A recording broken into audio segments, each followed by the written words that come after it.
بسم اللہ الرحمن الرحیم۔ السلام علیکم ناظرین، افغانستان سے ایک اور افسوسناک خبر ہے کہ شیعہ آبادی والے علاقے میں مزار شریف میں ایک دھماکہ ہوا ہے جو کہ نماز ظہر کی ادائیگی کے دوران کیا گیا، جس میں کم سے کم 22 افراد شہید ہو گئے ہیں اور درجنوں افراد اس وقت زخمی ہیں۔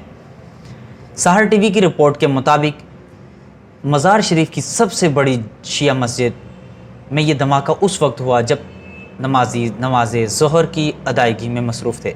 عینی شاہدین اور ہسپتال ذرائع نے بتایا ہے کہ دھماکے میں 22 نمازی شہید اور 30 سے زائد زخمی ہوئے ہیں۔ ہسپتال ذرائع نے یہ خدشہ ظاہر کیا ہے کہ شہداء کی تعداد میں اضافہ ہو سکتا ہے۔ بعض خبروں میں مزار شریف کی مسجد میں شہید ہونے والے نمازیوں کی تعداد 40 بھی بتائی ہے۔ 2 روز قبل افغانستان کے دارالحکومت کابل کے شیعہ آبادی والے علاقے کے 2 اسکولوں میں ہونے والے دہشت گردانہ حملوں میں اور دھماکوں کے نتیجے میں درجنوں بے گناہ طلباء شہید اور زخمی ہو گئے۔